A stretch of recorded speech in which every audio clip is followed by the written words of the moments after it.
Good morning and welcome to the Good Morning Education Show this morning. Welcome to July. Welcome to the second half of the year. It's a beautiful time to it's a beautiful day. It's a great time to be on the show once again. My name is Finifolu Falodun and I'm welcoming you to the show this morning. Good morning, Dr. Omotola. Good morning, Fee. Happy new month. Happy new quarter.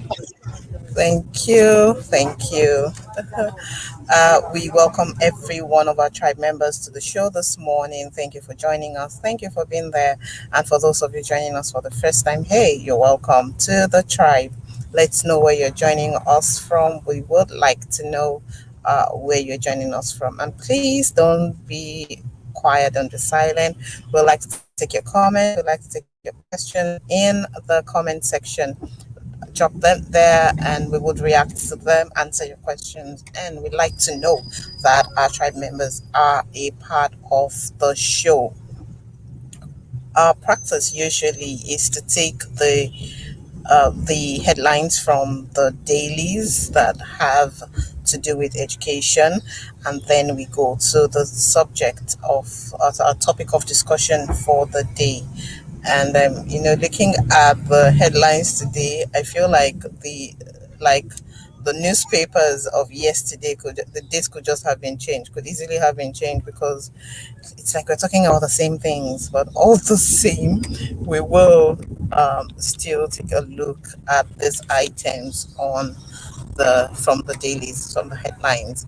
The first headline says ASU SANU threaten fresh strike over unpaid salaries. Directives on staff school workers. Okay, sorry. Threaten fresh strike over unpaid salaries and directives on staff school workers. Omotala, what do you think?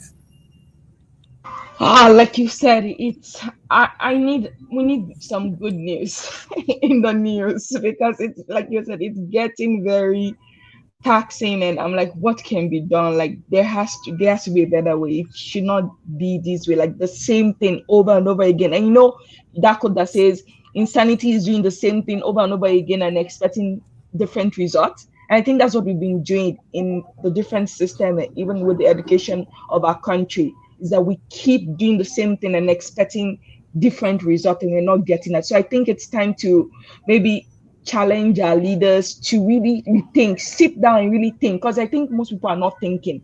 We are not thinking, we're just reacting instead of responding. And I think it's time that we need to start really thinking. I don't know what that would take, but things has to be different. Yeah. Another part of that headline that is interesting is, um, there's this circular from the federal government that is directing that workers of staff schools should not be captured in the 2022 budget. So Are you yeah, kidding I'm me? wondering. So That's I'm wondering what just happens to them. Where are they being shipped off to? What's the exactly. provision for them? Or is this a subtle way of taking away the staff schools? Is this I really do not get the full details behind that, or the thinking, the motive behind it in the first place. Like, phew, okay, we will be fine.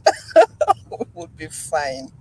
Thank you, Collins Akere is joining us from Vietnam, and it's afternoon in Vietnam. Thank you for joining us. We welcome you, and we are glad to have you here with us. Yeah, let's move on to the second headline.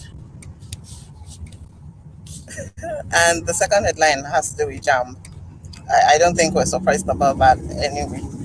2021 UTME. JAM denies rescheduling exam for candidates. Remember that there was a headline sometime last week that said the cancelled centers, or the delisted centers, their students will be the candidates for those centers would be reassigned, and there was that thing about well, maybe not a rescheduling, but if the exams have already held and there are some centers that were delisted, were where did those candidates write their exams? These are some of the questions I'm asking, but here we have Jam saying that they did not reschedule any exams. Anyway, the next headline: UTME, we're not responsible for mass failure and low scores. Tala, I'd like to hear your thoughts on this. They are responsible, and this is just showing their maturity level for them to be shifting game. Like, I'm not saying that they are 100% responsible, but they have a responsibility to the candidate. If they are taking their money, they are responsible. So I'm a bit upset and angry that they are saying that they are not responsible, and I think that is just BS, like total BS. And it's like, if you can take the money of those students, you have responsibility to investigate. What are we doing? What are we getting wrong? Why are we having this mass failure over and over again? But they are not taking the time to even look at the data, to examine what is going well, what is not going well. And so for them to say that they are not responsible, that is irresponsible of them.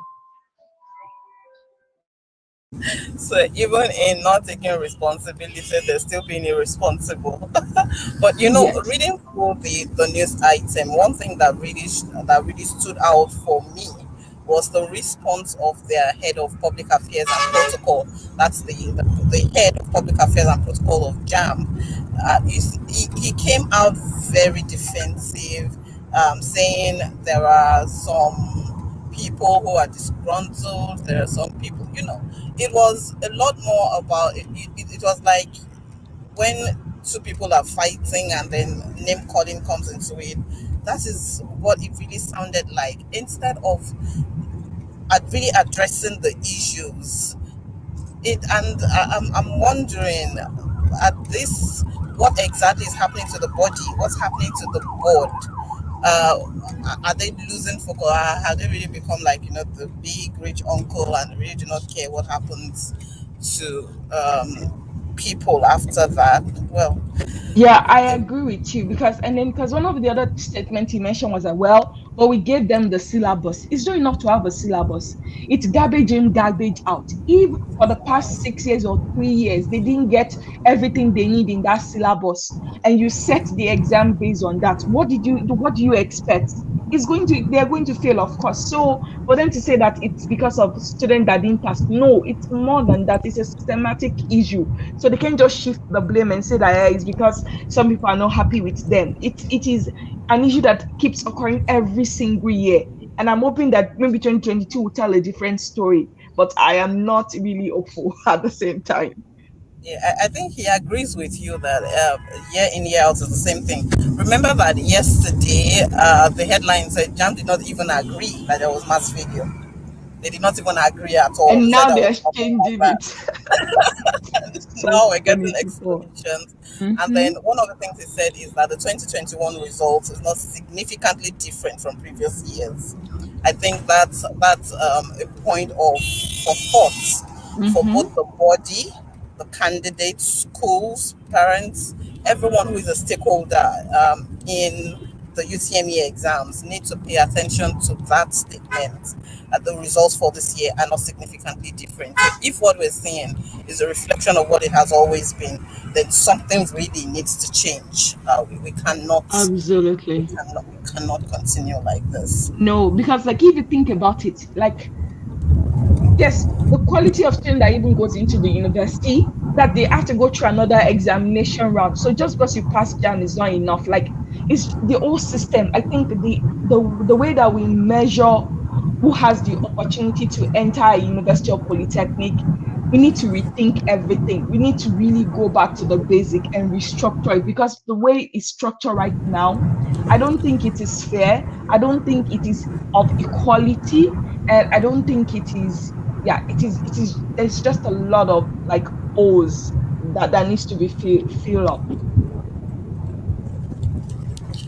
Yeah, we will get it right someday. I'm optimistic and I'm hopeful. And that brings us to the end of the headlines this morning. Before we go on to the topic of the day, our grant segment is up. And over to you, Dr. Motola. What do we have today Yeah. on the grant segment? Thank you. So the foundation's name is Stewardship Foundation, and the deadline is also rolling, which is good. So there's no deadline. It's not like it's due next month or next week. You can apply anytime throughout the year, and you can get up to $1,000 to up from $1,000 to $10,000, and you can apply it for youth services, religion, theological education, homelessness services, sanitation and clean drinking water, Christianity, poverty alleviation services, peace building, child welfare. And for those who can apply are non-profit, so NGOs, and you can use it for project, program, education, and these are for countries in Cameroon, Ghana, Kenya, Liberia, Nigeria, South Africa, Tanzania, Uganda, and you have the website to definitely find out more information.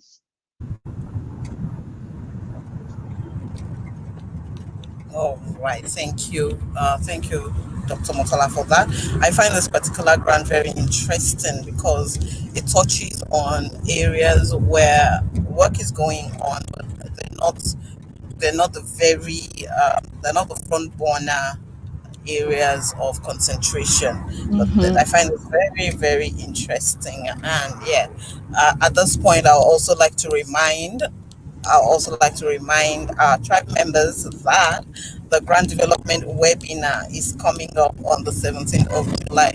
So does this particular grant catch your attention? Is this something you need and you want to apply for, or you want to be sure that you're putting your best foot forward? You want to be sure that you're positioning yourself right to get this grant, then you need to sign up for the grant development webinar. It's coming up on the 17th of July from 4 to 6 p.m.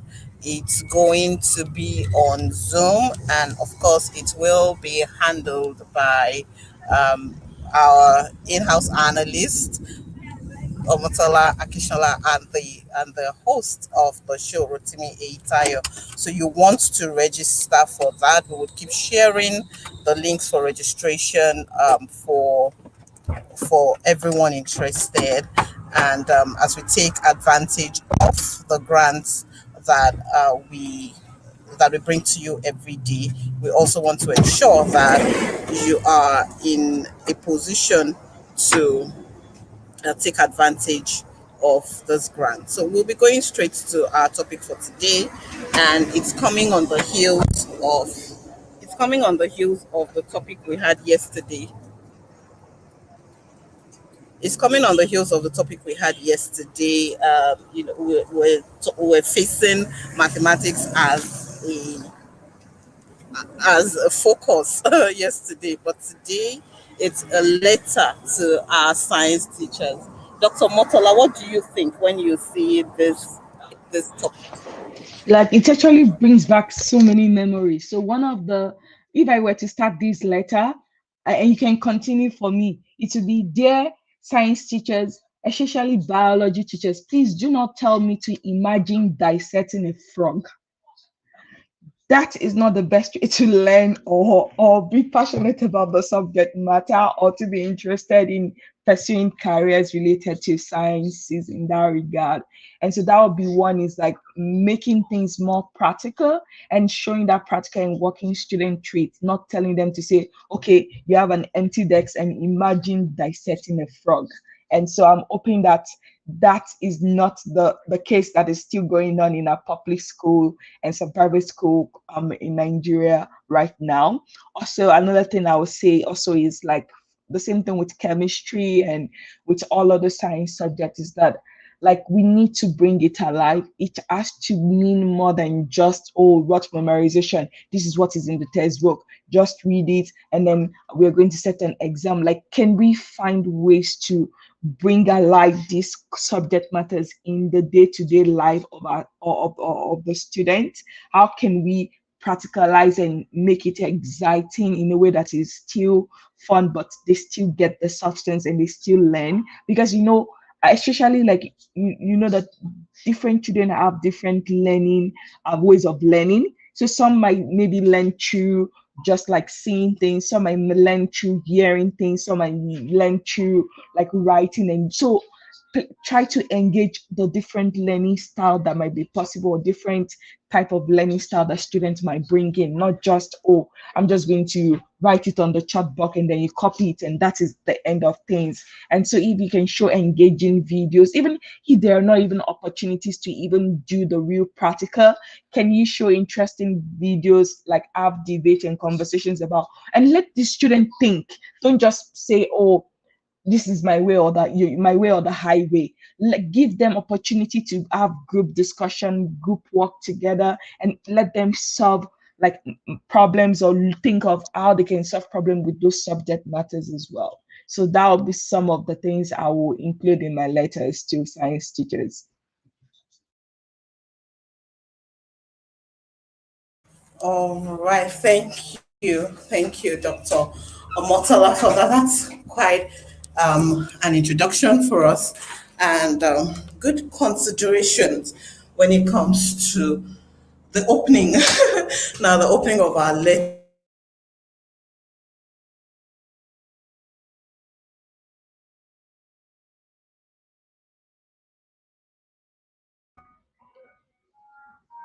Yes, while we wait for Professor Finn to come back, I'll continue. So, and if you are audience, if you have some of the things point you would like to get across to science teachers, please feel free to drop it in the comments, and we'll be happy to definitely read it out for others as well. But think about it. Think about it. Oh, welcome back, Faye. Go ahead. Okay. Oh, I didn't know you were not hearing me. I kept talking. No, we did not hear you. All right. Okay. So, yesterday we were trying to, draw the parallels and the significance of mathematics to everyday life and to students, helping them see how it features for them in everyday life, seeing that it is not just a subject, it's not only a subject, but it's a reality. For other science subjects, we really do not need to struggle that much. Well, for many of them, we really don't need to struggle that much to see how it is relevant to us. Biology, we all know how biology is relevant to us. Chemistry, in every aspect of our life, chemistry features. Physics, yeah, sometimes I struggle with physics because to me it's like a carryover of mathematics, even though I know that the theories of, all of those things, balance, magnetism, all of those things come in, and they're part of the reasons, or part of the things that keep our world going. But from the outset, I know when I was in school, there was no introduction to these things and saying, "Oh, this is why we are studying this subject. So this is why we're taking this subject." We just had timetable, we had the topics, and we dived straight into the subject. Do you think that students would perform better or have more, or be more interested in science subjects if they understood the importance from the word go? Absolutely, I think so, because I will think about my daughter. She just turned 4 this year, and so she was attending a program, like it's just twice a week. And one of the things that they taught her was like how to identify things that floats and things that sinks. And they use everyday object, and then even beyond the lesson was over and everything, like anytime she's about to get into like the shower to take her bath and everything, she has a lot of toys, and she will tell me, oh, this is why this sinks, this is why this floats. And so she's already learning things, and she can apply it into daily lives, and she knows that, okay, if I put something that is of mental and heavy, it's going to sink, and this is why, and all of that. So I think explaining how the practicality of it to matters a lot, and it will definitely help in helping students to be interested in engaging in it as well. So they are practical, and thank God for the internet.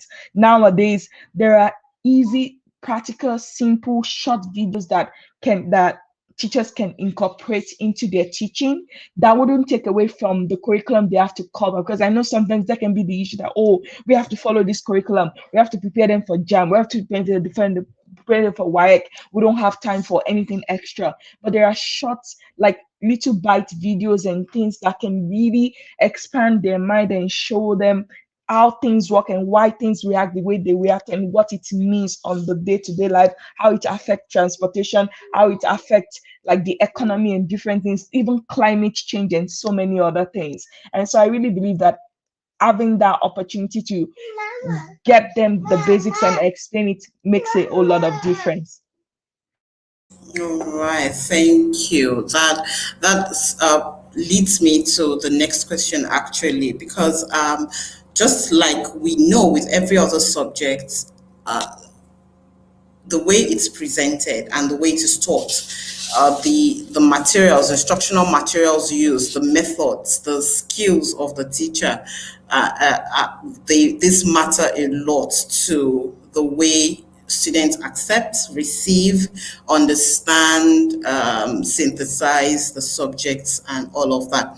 But one thing that we find in many of our schools is either they're not well equipped to handle the sciences, the science subjects, or where they are equipped, the they're so equipped that some of the teachers are not even able to navigate. Some people have laboratories that it's a brag laboratory. So they say, come to our school and see our physics lab. Or we have this setup, we have that station, and the teachers don't even have an inkling how to use those things. Some of them are just set there as they're just like exhibition grounds. Yeah, it's shrine. Exactly. Some of them are like shrines. I remember one of the sciences is computer science is it falls under this. I remember when I was in secondary school, our computer lab was in a class by itself. When you don't just go there, and when you go there, they're covered. The systems were always covered. They all had their individual covering and all of that. And I can't remember clearly what was going on in our physics lab. It was just funny. It was just funny looking. But where we now have the equipment and the school is not really putting in effort into teaching the teachers, equipping them to use these things, what difference does this make? But before we answer this question, I would like to welcome Mrs. Okeinfo Ajayi, the one we call Miss KK. It's been a while on the show, and we're glad to have you back. Good morning, ma'am. Good morning. Good morning. Welcome. Hi, thank you so much. I missed you guys. It's been, but yeah. It's good to be here. We're welcome back. Okay, so I would start that question with you, where we have the school is equipped with the materials, with the necessary tools, but then the teachers are not equipped to use the tools to effectively teach. How is that bridge gap? How do we bridge that gap? So the first thing, to be honest with you, right, as a teacher, as a human being, okay, self-development is your responsibility. That's why it's called self-development. When we then think about professional development, then of course, it's still your responsibility, but then the responsibility of your organization then begins to come in as well. So if the school has prepared the environment, right, but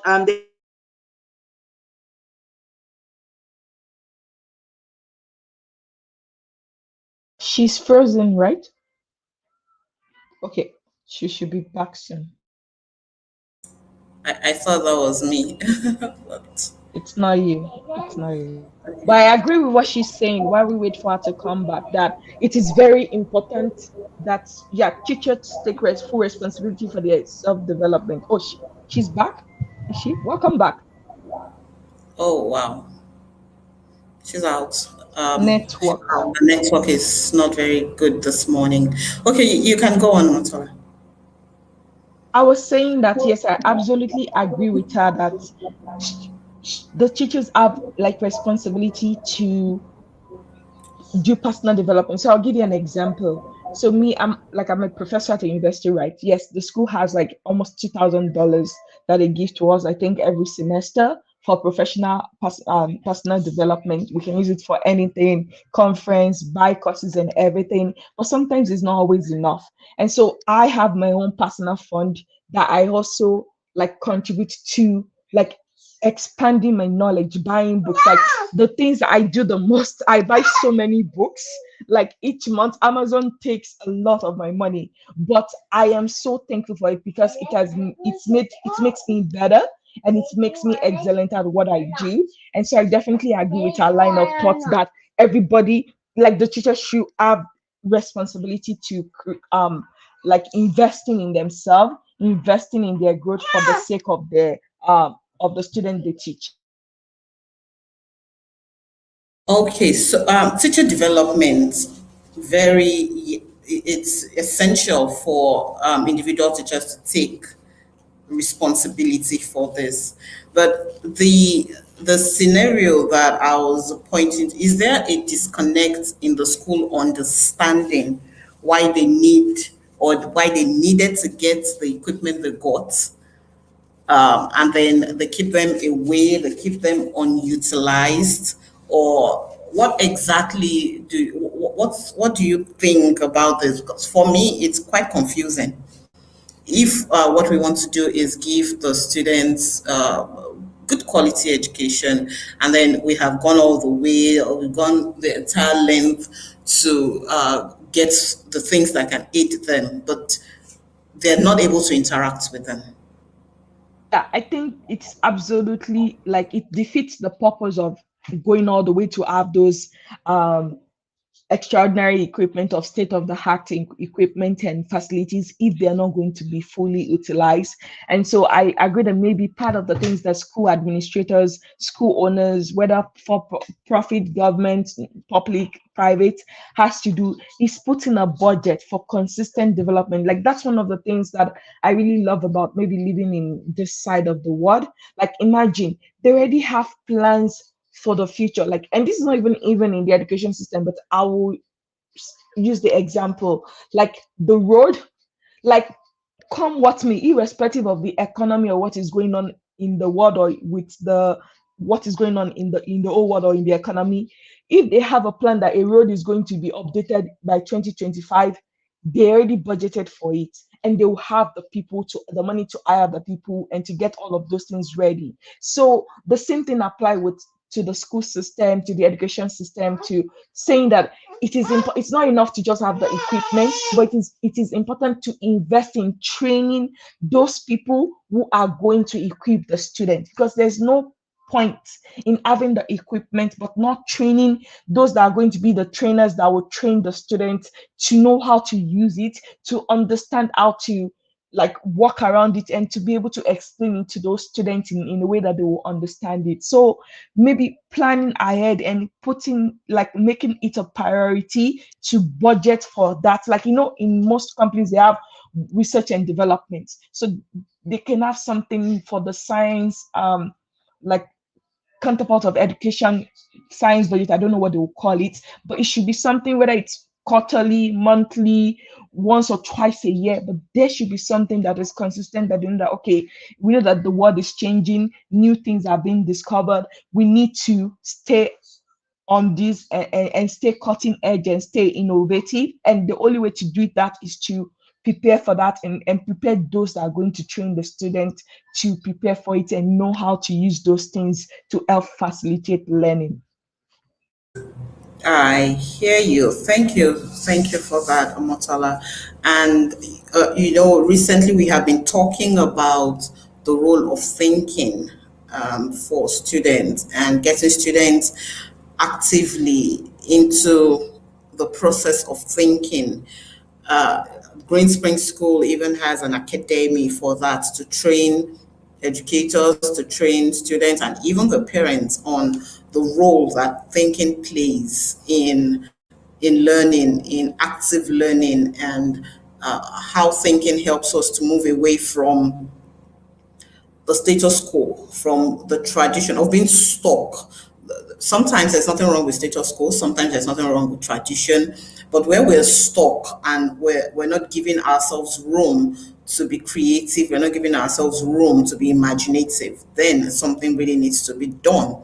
And since this morning, we are collectively writing a letter to our science teachers, how can they incorporate, because the sciences is one of the, in fact, I don't think there's any aspect of learning where active thinking doesn't feature. It features in every aspect of thinking, of learning. But how do we incorporate moving away from, oh, this is the procedure for experiments, this is the procedure for writing this report, after you have conducted, this is how you write it, and then we leave the students to that, to you have the specimens in front of you, they may not even be in front of you, but then you can imagine, you can think, you can tear concepts apart. How do science teachers incorporate active thinking into the teaching of their subjects? Sorry, 1 minute. Let me calm down my dog. All right. So one of the ways is through case studies. Like, I think that is so important. Like, it's not just like, the way that we've set up our education system, the way that I've seen it, like based on my experience, like within the Nigerian education system, is like the teacher will stand in front and then the students will be looking up to the teacher to provide everything. But imagine if there's like a round table of like conversation, and you put students in group and have them look at different case studies of how that particular subject or topic have been used to create something, and let them know and ask questions for them to say, okay, after you read this, what could you have done differently? What will you have done? What other things can we create from? Like, imagine, like, I know there's one example that I think there's a psychology teacher that is like, what can you do with a pencil? We always just think that, oh, pencil is just for writing, or barrel is just for writing, or pen is just for writing. But definitely, can you come up with 15 other things? So unleashing their creativity through questions. A lot of us would like most of the way that we learn is just like, oh, just accept my statements. Don't question me. Don't ask me questions. And most teachers don't even ask the right question. But the best way to get to the best thinking, I think, is through questioning, through exploring case study, and thinking through those things. Okay, how else can it be done? How can we apply this to our own locality, to our own region? Because the truth is, yes, there might be innovations across the world, but sometimes due to the kind of climate or weather or region that we have in the world, things might have to be changed.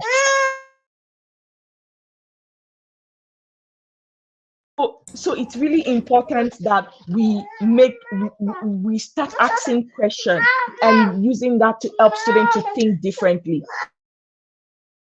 Oh, right. Thank you. Thank you for that. It's essential that we stimulate thinking, either through something that is visible, that they can see, putting specimens, putting models before them, and allowing the imagination, putting the imagination to work. Or we can also use abstract thinking. Okay, so what do you think would happen, or what do you see happening if you brought this and this together, or if you were just dropped in? One of the one illustration I really like is being dropped in the deserts, and maybe you have just one thing, you have just a pen knife, or you have just something, just one thing. You have just one thing, and you're there in the desert, and you really need to find your way out of it. You don't have a compass, you don't have, what do you see? What can you make out of what you're seeing in your environment? And then, it's a lot more stimulating for the students. It's different from the, oh, we just bring out a textbook and this is what we're seeing, this is what we're doing. I'm hoping that this morning we are getting across to science teachers and they're taking notes that thinking, active participatory thinking, intentional thinking is one way that you can be effective in teaching the subject. Another thing that I would like for us to think to deliberate on is the role of we talk about student voice all the time and how that it has become it has become, if before nobody was really paying attention to it, if before culture was overriding the voice of the students, and it was like a continuation of what happens in the larger society where children are seen and not heard. When it comes to our learning or the learning of sciences in particular, the actively getting the students involved in, apart from the thinking, actively getting them involved in the process of learning is one thing. Let's take, for instance, there's an experiment or there is a procedure. I know for science, a lot of things are procedure based. So it almost doesn't leave so much room to experiment, especially where you want to be sure of safety in the labs and all of that. But if, for instance, in a controlled environment, we can have the students go to town on, you have these you have these different materials, you have these different specimens, and we want to see what can you bring out of this, what, that's your project, take this and work on it. Do you see this as helping our students to be less dependent as adults, to be less, to feel less entitled to, oh, it has to be done for me, and also helping us to improve on the that research and development we talked about, helping us to improve on the quality and the pace at which we're turning out new things in our country, in our climate. Welcome, Ugochi. You're welcome to the show this morning. Are you still are you still on our soil first? Good morning, everybody from Lagos, Nigeria. Good morning. Okay. You have answered the question in your greeting. You're welcome to the show, and we're back in a talk that is on the science stuff. We have been looking at the roles of, we have been looking at the roles that teachers, science teachers play, how they can make the learning of the subject more effective, more fun, and to involve the students. And I think just before you came in, I was talking about the role of the dual role of student voice in not just in not just the teaching and the learning of the subjects, but also in their skills for life after school.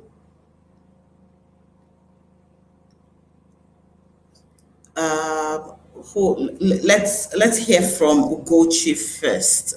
Where students have an active voice in experiment, I would have loved to do okay, maybe a quick story. One of the things I wanted to, one course I wanted to study was medicine. And the reason simply was because I'm a curious person. So I like to try things out. I wasn't okay with the length of time it takes to train to be a doctor. I felt it was too long. Nobody needs to be in school for that long. That was my thinking. But then the aspect of, oh, there's dissection, there is, all of the science experiments, there is the mixing of chemicals and all of that. I like to see those things, colors changing, bubbles, maybe overflowing and every of that. But going into the lab, I didn't have access to those things. So where where the students are given a voice, where you are not, you don't just have a voice, but you can be heard. I could have easily, maybe I would have seriously traded my break times to go into the lab, into the chemistry lab, to experiment. I mean, there were so many beautiful looking chemicals. I would have gone there to experiment, and maybe today I would have discovered something. Beautiful looking chemicals. Okay, Very continue. beautiful. Very beautiful. So maybe today I would have come up with something. I don't know. I could have invented anything by now already. But then that was a limitation, and that is still something that is prevalent in the teaching and learning of science these days. So, what really is it? Is it really? Is this cultural? Or is it out of fear that we think, oh, they're going to waste the reagents, chemicals, or all of that? Or is it just simply that we are keeping along the track of how it has been? Ugochi, let's hear from you. Okay, so I'm going to, before I answer this question, I just have to state from the beginning that because of my not loving math, I didn't do anything that had to do with the sciences. I stayed away. So I don't have a chemistry experience. I didn't do chemistry in secondary school. All I know though is that my classmates, A and B class were science classes. I was in D class, art class. So A and B, they had to have lab codes. And then, of course, even without being a science student, I heard about titration and how they had to go mix chemicals. That is the most I know of what happened in chemistry in secondary school. However, as you were speaking, what was coming to mind is the fact that many schools, either public or private schools, they would probably have very limited resources when it comes to materials for chemistry practicals.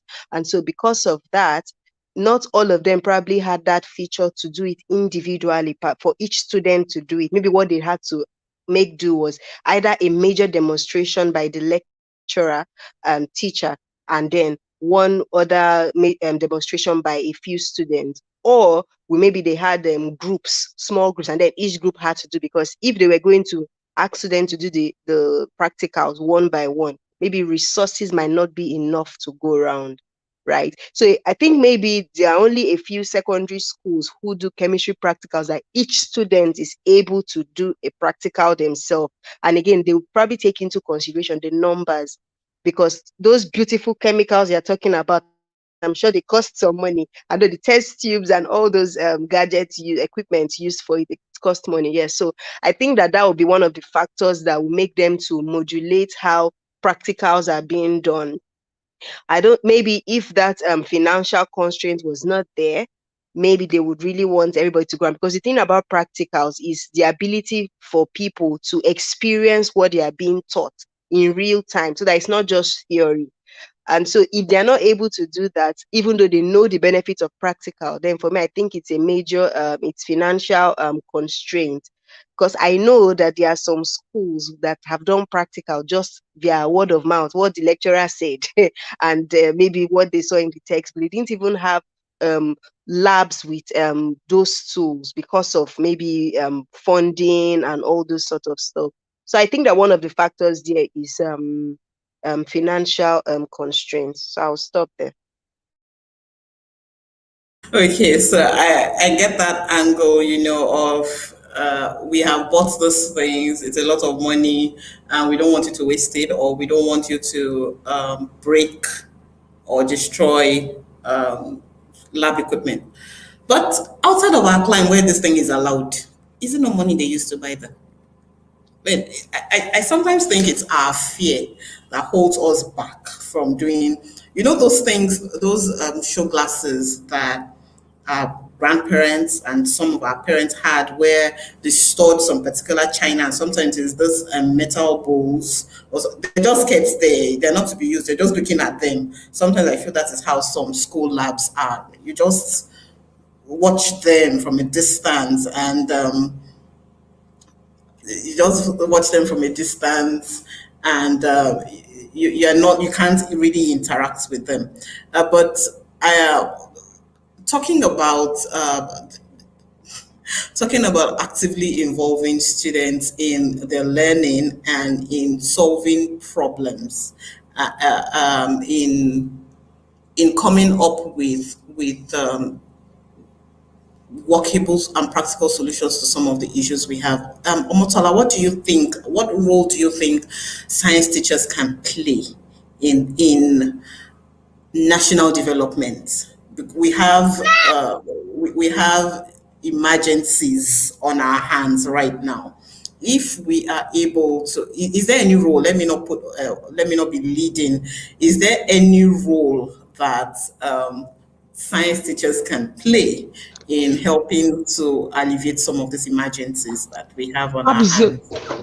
Yes, absolutely. So it actually takes me back to when I was in secondary school because I was a science student. So unlike Kogochi, I was in science until I decided that I was not doing again at when I was in SS2. But I knew that I had to finish secondary school as a science student, even though I knew that that was not going to be my pathway. So one of the things I noticed that they can do to help encourage students and help them be part of this process is that they need to stop uninspiring the students. So one of the phrases I used to hear when I was in secondary school was like, "Oh, I was going to be a doctor, I was going to be an engineer, but because there was no job or something happened, they are now teaching." So they make teaching like, "Oh my God, this is like the last thing ever. Like I had better prospect, but because of the economy, because of Nigeria and all of that, I'm not there again." And so they need to bring back the passion, because if they bring the passion back into the education system, then the students will catch the fire.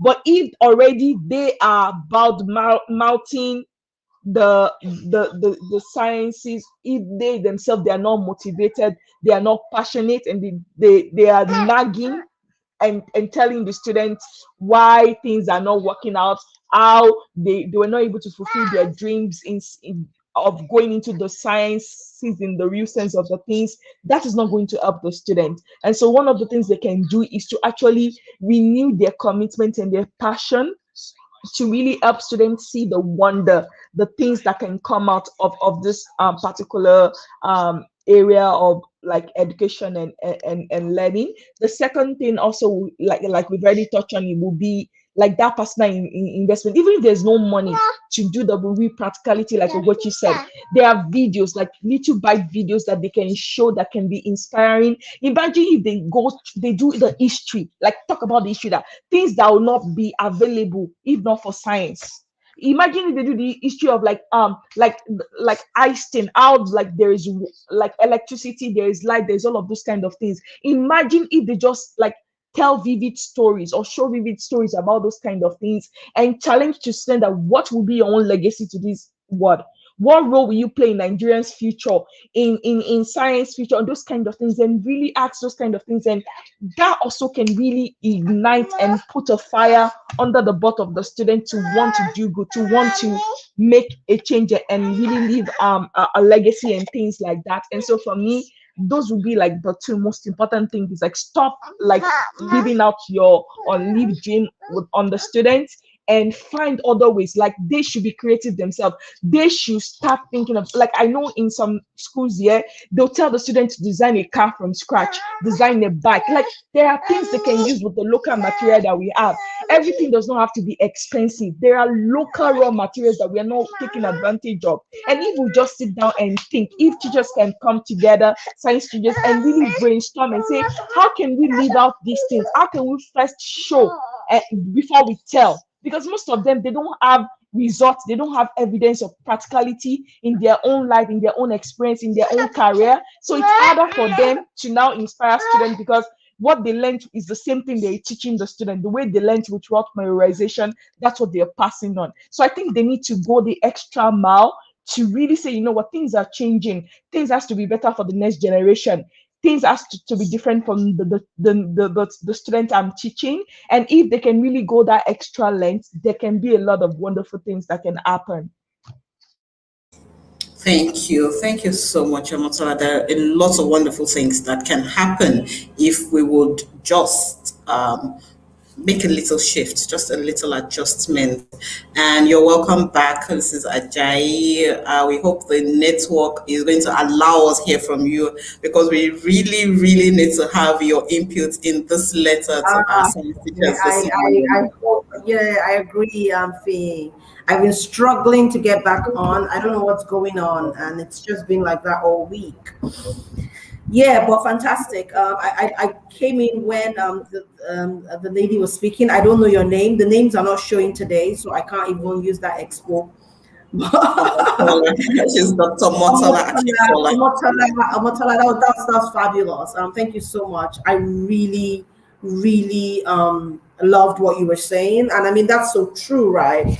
The reality is, when we talk about this letter to teachers, before you can even write a letter, you need to have a purpose for that letter. You need to understand what you want to put in the letter, right? And when I think about teaching in Nigeria, and maybe in Africa, maybe not everywhere in Africa, I think one major problem that I find is our mindsets are not in the right place, you know. And because we have been so almost beaten into the ground, it's difficult to want to just get up, right? Like that phoenix and say, you know what, I'm going to do this. I'm going to reinvent myself. Because sometimes many people don't even see the need to. Does that mean we shouldn't? No. But what I'm simply saying is, for as many people as are going to watch this particular episode, you need to understand the fact that it's in your hands.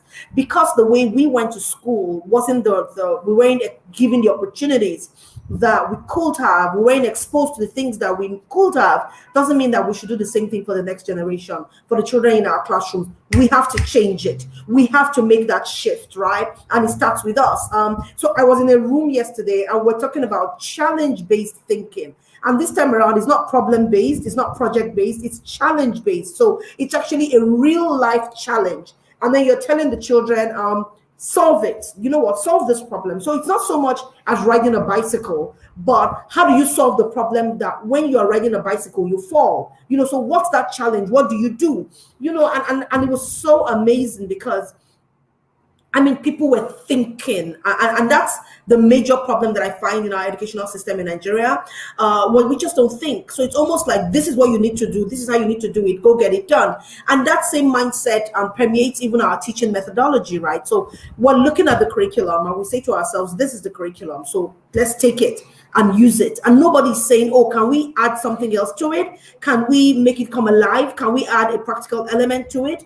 And that's something that we need to change. So just again, listening to Omotola, I thought it was just amazing because we really do need to get into that mindset of things where we're saying to ourselves, it has to change and it starts with me. So so that's it. I can't remember the initial question that I missed out, Fee, and my network just threw me out. But it's been a great conversation. I'll watch it on YouTube. Thank you so much. Yes, it has. Thank you. And we are glad to have your writing in this letter, because this is us putting it out there to science teachers that we really can be better. We really can. This is one aspect of that is essential to us as human beings for growth, for national development, and we really can be better at this and get it a lot more better. We have a comment from one of our very loyal tribe members, Olatunde Adebayo. And he's saying, excellent morning, executive educators, Ugochi, Finfolo, and Dr. Omotola. Dr. Omotola is not Ajayi, that's Mrs. Ajayi. We can only get things right with our science teachers, in particular, when transformational teaching that helps bring teaching content and the learners to the reality of what is being taught. Schools must also be ready to bridge the gap between the theory and practice from early years to senior classes. The rest of the comments are not, it's not obvious, it's not visible, but thank you very much for that, Olatunde Adebayo. And as we draw the curtains on the show this morning, I would be taking our final thoughts first from Omotola, then Mrs. Ajayi, then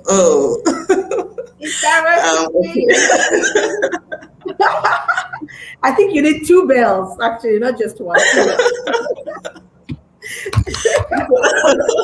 Oh, yes, too. So we're glad to to have, okay, the house is full now, and we'll just go round, take final thoughts. And for Mr. Rotimi, it will be opening and closing thoughts on the subject we have had today. So let's go with Motola, Ugochi, Mrs. Ajayi, and then we land on Mr. Etayo. Let's go. So for me, I'll say my last closing will say, dear science teacher, please, we know that you're tired, but you cannot give up. And we will encourage you to please, yes, sorry, my son. I encourage you to keep up the fight, because you're needed. Honestly, for anything to change, like I said yesterday, one of the headline was that Nigeria needs at least 23 million jobs. It's not going to come if we don't have innovations, if we don't make things better in the sciences, because we need more innovative things that can really create jobs, right? And so please do not give up on the students, do not give up on the education system, and don't be afraid to ask for help. There are funding outside of the school, even if the budget within your school or that the government has set is not enough. There are funding opportunities that you can explore to really ignite that passion and the love for learning for the students. So, riding on what Dr. Motola has said, I'll just say that science teachers should try to, think out of the box. How can they make this practical sessions more accessible and more available to students in their care? And I'm happy she mentioned the fact about external funding being available. I mean, we all remember the story of the teacher, I think in Ogun State, who kept having these sessions where his students would be in class with students outside the country, and he ended up winning an award or something. That was him thinking out of the box, because he wanted to give his students a better experience. So we want our science teachers to also begin to think that way. Thank you. Yeah. Dear science teacher, I'm extremely excited that you're in my class. I'm happy that you're my teacher, because I know that being in your class this year is going to be like no other year. I know that you will give me opportunities to think. I know that you will give me opportunities to explore, because science is exploration.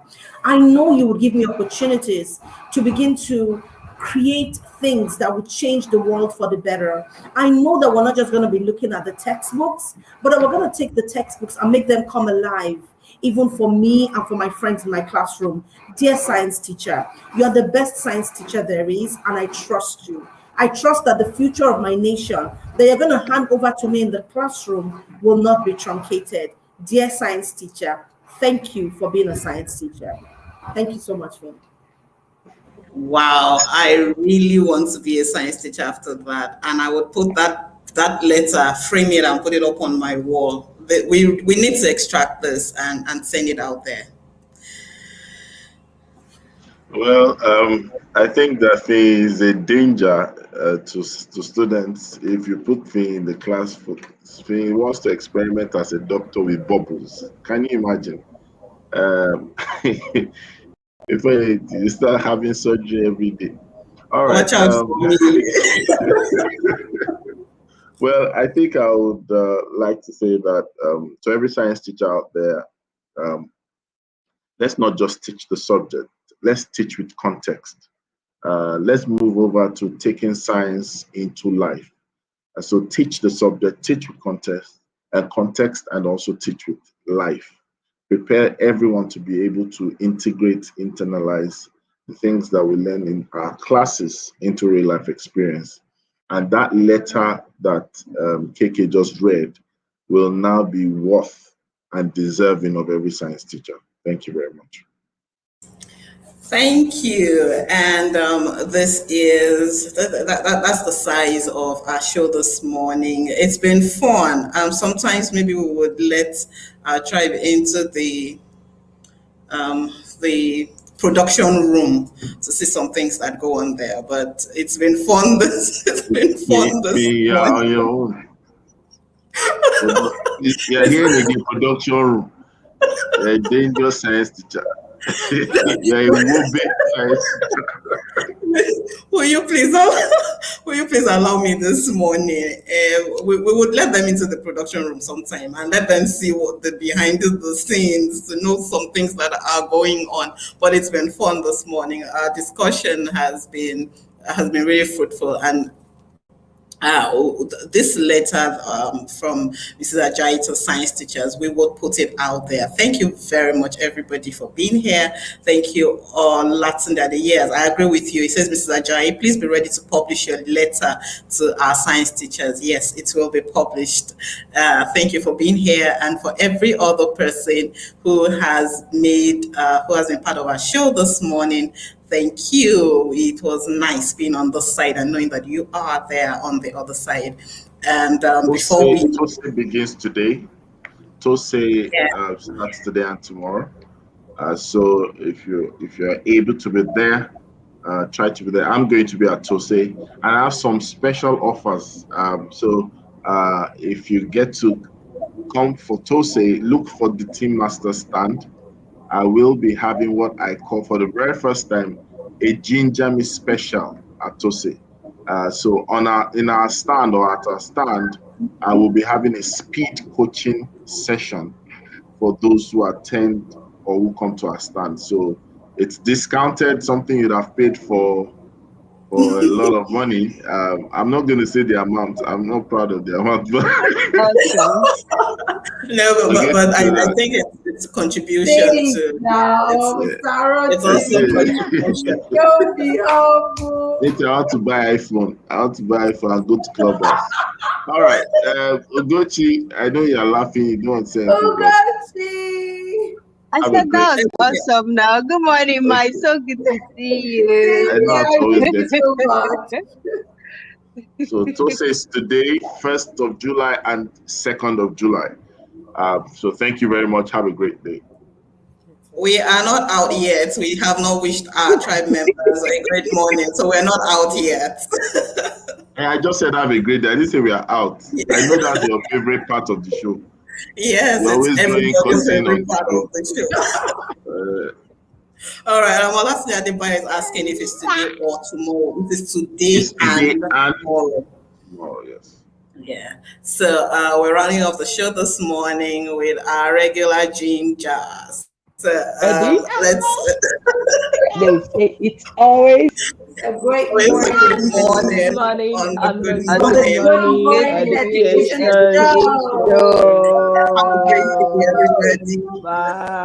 Bye.